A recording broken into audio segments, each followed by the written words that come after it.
Hello there. This is Cindy at cindybdesigns.com. Thank you for joining me today. This is what we're making. Maybe next week I'll do a card. There's the inside. We are working with Night Before Christmas, and here's another angle.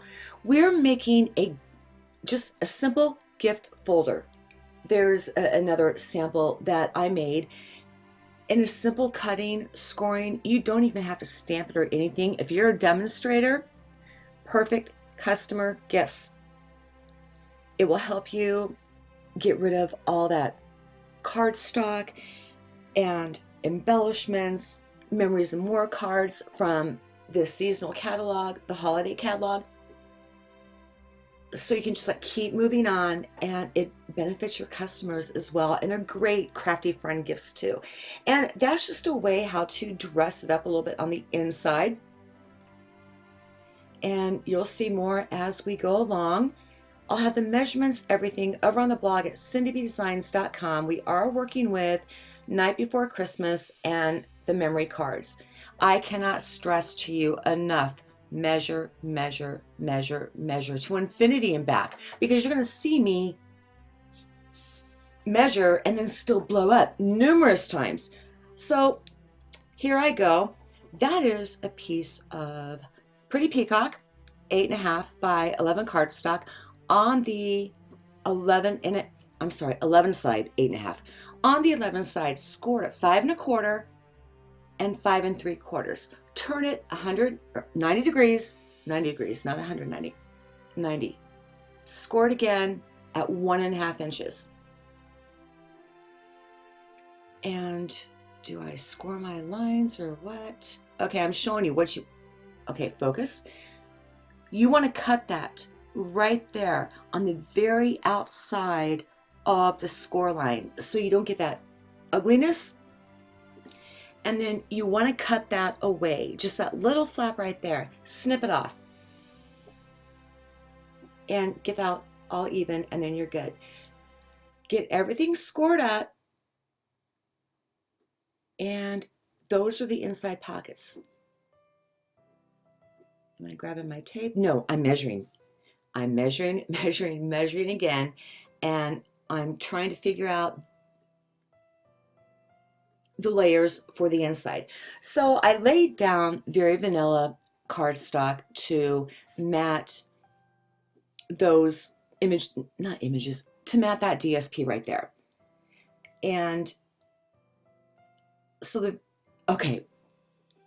I am going to stop right here and show you how I cheat. So I wanted my DSP to line up all the way across and be cohesive. And I had 2 different strips to do it. And I wanted to basically match up the camel rumps. And I did. And I cheated with, that painter's tape and lined it up, and it worked out. Here's a very vanilla mat for that DSP that I'm cutting. And that is going to be 5 across. Now, see, you're watching me, struggle and have to kind of start all over again. But it did work, because I cut off what I knew that I already had lined up. See what I mean by that? So I was working from the far right, or the far left, and then the far right. And here I am thinking, okay, I got to stop this again, pull it off screen. So yeah, I did it, and I did it, which is why I had the frame change right there.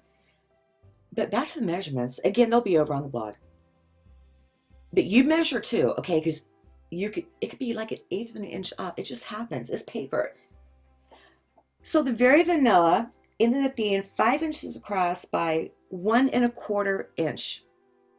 And then the DSP on top of it, that was 4 7/8 by 1 1/8. I only went down 1/8 of an inch there.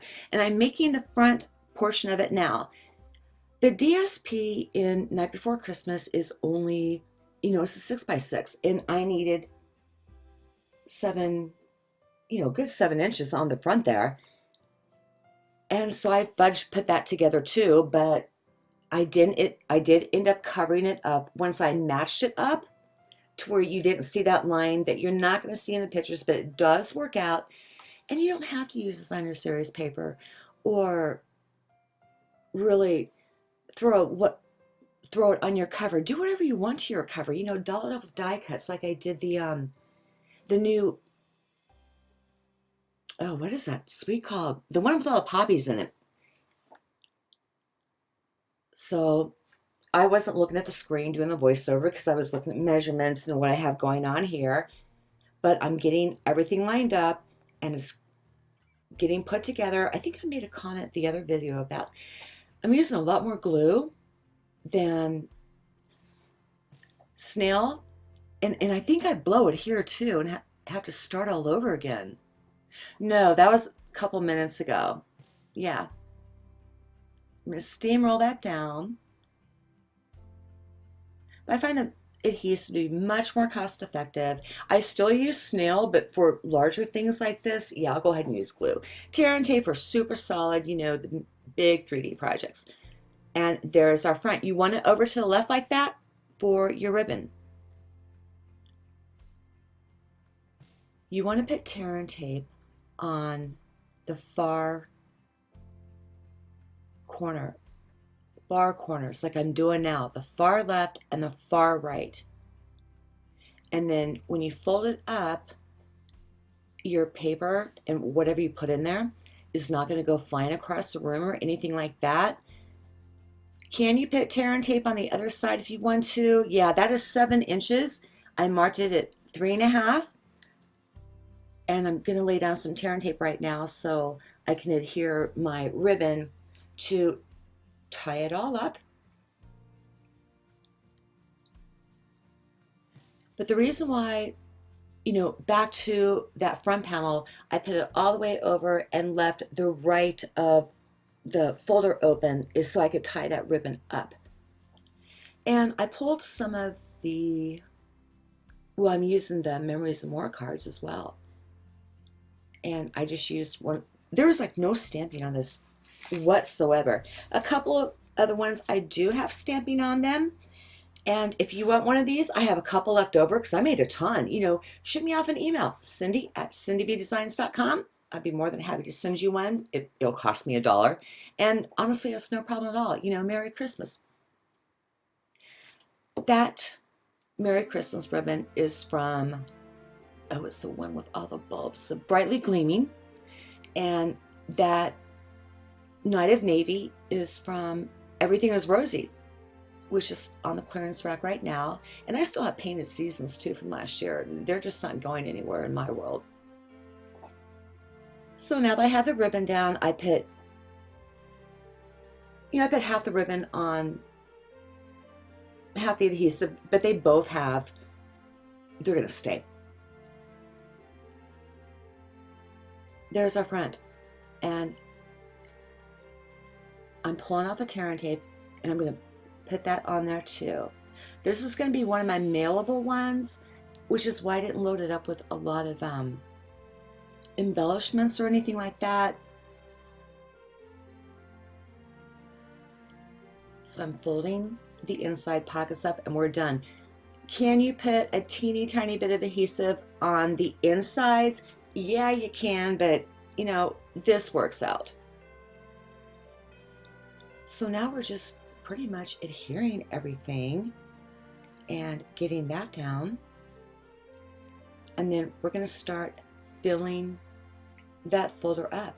And by the time I'm done doing, you know, these little Christmas gifts to my crafty friends and my customers and whatnot, I'm not going to have any excess left over. And that's the way I like it. So I pulled in a few envelopes and card fronts from the Memories and More from Night Before Christmas. The cardstock that I'm putting inside from that, again, it's 6x6. I cut it down to 4x6 because you can make, you know, a good card with that in A2. And that's pretty much what I just did, you know, making sure that there's a good variety in there. Yeah, I skipped intro because I do that. And whoever thought of like making that 5-second difference in between so I don't have to hit the button again, bless your heart. So thank you, Netflix. I'm just pulling it all back in. There's a sticker sheet in there. We have the 3x4 cards. We have envelopes. We have DSP. I'm going to end up throwing some ribbon in there, other little embellishments. And all you do is just tie it up, and you're done.